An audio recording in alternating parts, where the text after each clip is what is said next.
Assalamualaikum warahmatullahi wabarakatuh. Perkenalkan, nama saya Ibu Niken Dwi Arimbi. Saya dari Universitas PGRI Madiun. Di sini Ibu akan menjelaskan mengenai magnet. Di antara kalian adakah yang sudah melihat magnet ataupun sudah mengetahui magnet? Sebelum membahas magnet lebih lanjut, alangkah baiknya kita mengetahui arti magnet itu sendiri. Magnet adalah suatu benda yang mampu menarik benda lain di sekitarnya yang memiliki sifat khusus. Sifat khusus ini disebut juga sifat kemagnetan. Sifat kemagnetan adalah kemampuan benda dalam menarik benda-benda lain di sekitarnya. Nah, terdapat banyak sekali macam magnet. Seperti yang pertama adalah magnet batang, bentuknya menyerupai batang atau balok atau kubus. Yang kedua yaitu magnet silinder yang menyerupai sabung panjang. Yang ketiga magnet jarum, menyerupai jarum kompas dengan kedua ujung atau kutub magnet yang runcing. Yang keempat yaitu magnet U atau magnet ladang, berbentuk seperti tapal kuda atau serupa dengan huruf U. Yang selanjutnya yaitu magnet cincin. Magnet ini memiliki bentuk bulat menyerupai cincin. Yang terakhir adalah magnet keping. Magnet ini memiliki bentuk menyerupai kepingan logam. Selanjutnya yang akan kita bahas adalah sifat-sifat magnet. Yang pertama, magnet hanya menarik benda tertentu yang ada di sekitarnya. Jadi tidak semua benda dapat ditarik oleh magnet, meski berada dalam jangkauan magnet itu sendiri. Yang kedua yaitu gaya magnet dapat menembus benda. Magnet mempunyai dua kutub, yaitu kutub utara dan kutub selatan. Yang selanjutnya, apabila kutub magnet yang sejenis didekatkan satu sama lain akan tolak menolak. Sebaliknya, kutub yang berlainan akan saling tarik menarik. Medan magnet akan membentuk gaya magnet. Medan magnet akan semakin rapat jika didekatkan dengan magnet. Medan magnet itu sendiri adalah daerah yang dikuasai oleh magnet. Yang terakhir, sifat kemagnetan dapat melemah atau hilang karena hal tertentu, seperti sering jatuh, terbakar, atau lainnya. Selanjutnya kita akan membahas kutub-kutub magnet. Semua magnet itu memperlihatkan ciri-ciri tertentu. Setiap magnet memiliki dua tempat yang gaya magnetnya paling kuat. Daerah ini disebut kutub magnet. Jadi, tempat yang gaya magnetnya paling kuat disebut kutub magnet. Ada dua kutub magnet, yaitu kutub utara dan kutub selatan, yang disimbolkan dengan huruf U dan S. U merupakan kutub utara magnet itu sendiri, sedangkan S kutub selatannya. Magnet dapat berada dalam berbagai bentuk dan ukuran. Bentuk yang paling sederhana berupa batang lurus. Bentuk lain yang sering kamu jumpai misalnya tapal kuda atau ladang dan jarum. Pada bentuk-bentuk ini, kutub magnetnya berada pada ujung-ujung magnet itu. Selanjutnya kita akan belajar mengenai cara membuat magnet. Kita dapat membuat magnet dengan besi dan baja. Ada 3 cara membuat magnet, diantaranya yang pertama yaitu cara induksi. Cara membuat magnet dengan cara induksi yaitu dengan cara menempelkan benda-benda yang terbuat dari logam, besi atau baja dengan magnet.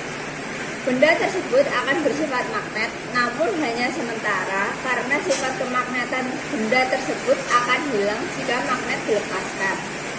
Yang kedua yaitu cara menggosok.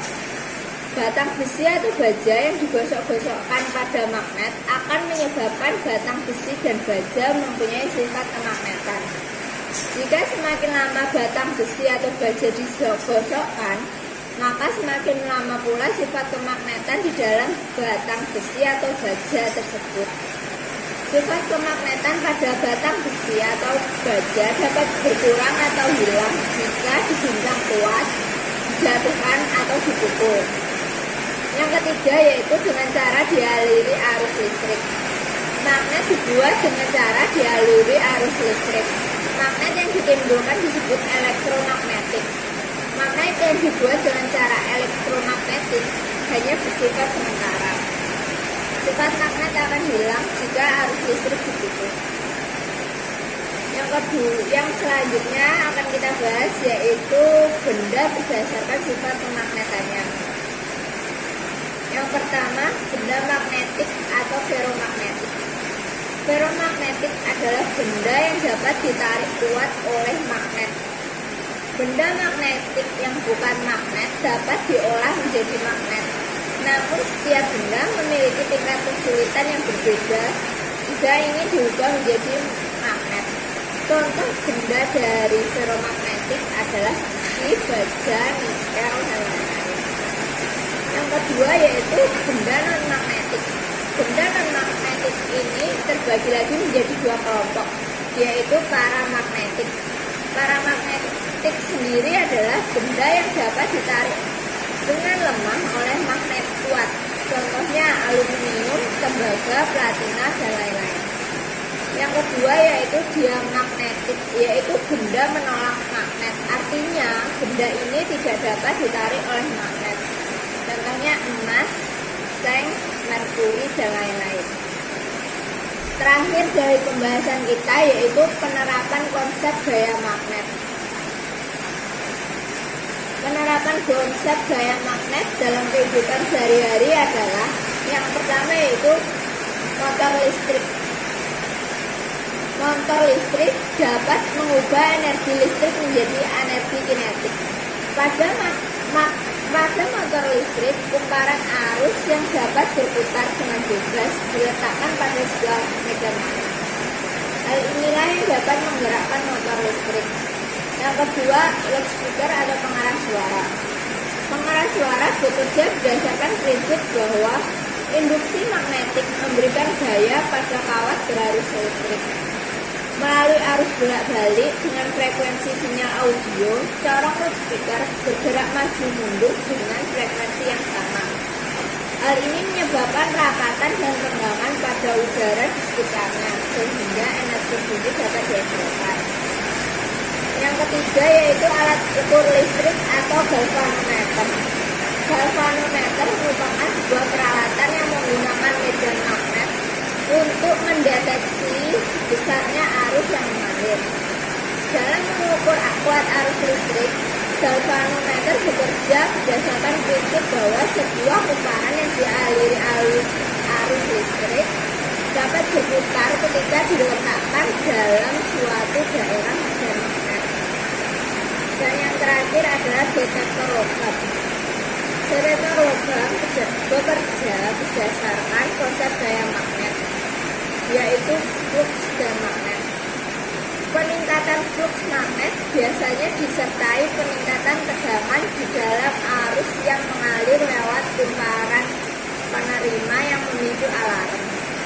Kumparan penerima yang menarik badan seseorang sehingga menyiagakan bila sejumlah logam dapat terdeteksi.